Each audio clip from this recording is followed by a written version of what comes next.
the question, two questions. One, how could I call myself a libertarian socialist? Was it a contradiction in terms, given the meaning of the term libertarian in the United States? And secondly, if I'm opposed to state-subsidized capitalism, what about laissez-faire capitalism, the kind advocated by Adam Smith, right? Well, you're right that the terms that I'm using are contradictory in the United States, but that's a sign of the perversity of American culture. Here, the term libertarian means the opposite of what it meant to everybody else all through history.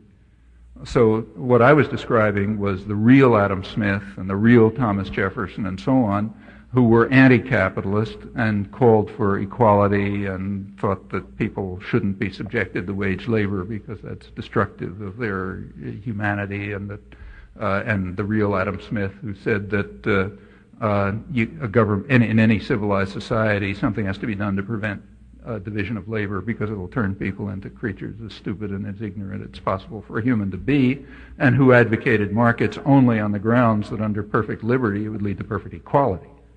Okay, that's the traditional libertarian tradition that I've been talking about, and in that sense, yeah, I'm a libertarian. The U.S. sense is quite different. Here, every word has taken on the opposite of its meaning elsewhere. So here, libertarian means extreme advocate of total tyranny. That's what libertarian means here. It means power ought to be given into the hands of private, unaccountable tyrannies, even worse than state tyrannies, because there the public has some kind of role.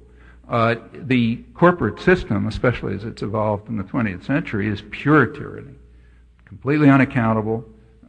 You're inside one of these institutions, you take orders from above, you hand it down below.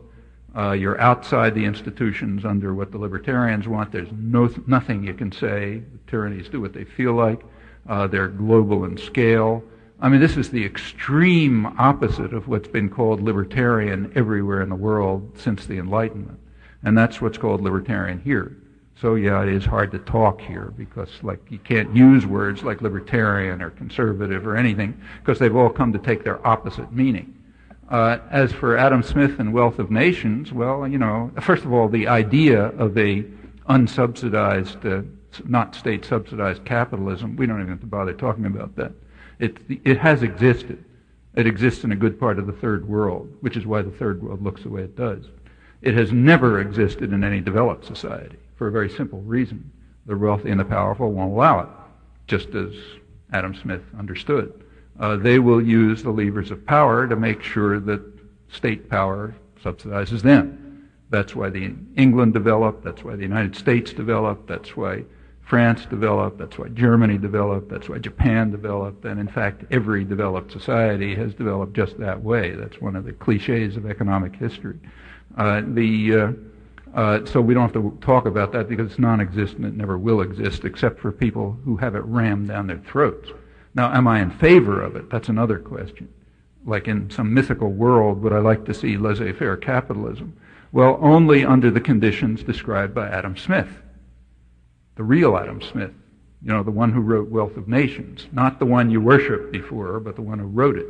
And if you look at his argument for markets, it's pretty clear. I mean, maybe the argument's right, maybe it's wrong, but it's clear what it was.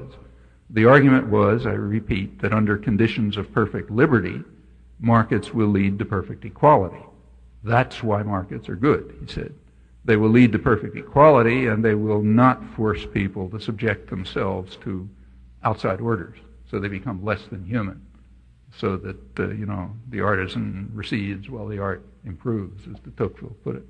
Yeah, if that were possible, maybe so, but it's not in the cards, and I don't know if that argument works anyway. It probably doesn't.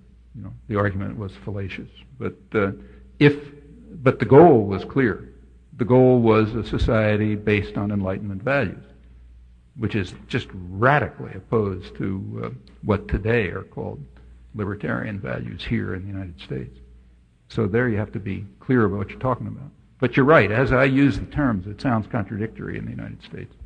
Like it also sounds contradictory in the United States when people ask me what I think about conservatism, and I say I think I'm probably one of the few conservatives around. Because I actually believe in traditional values. I don't know anybody on public arena who does. So I don't know, to the extent that the term has any meaning, I'm probably conservative. But that doesn't mean much here. we have to start by decoding a whole system of intellectual distortion before you can even talk. That itself is a big achievement. If terms have lost their meaning, well, it becomes impossible to talk. And that's itself an achievement. Doesn't have to happen, and people with privilege and education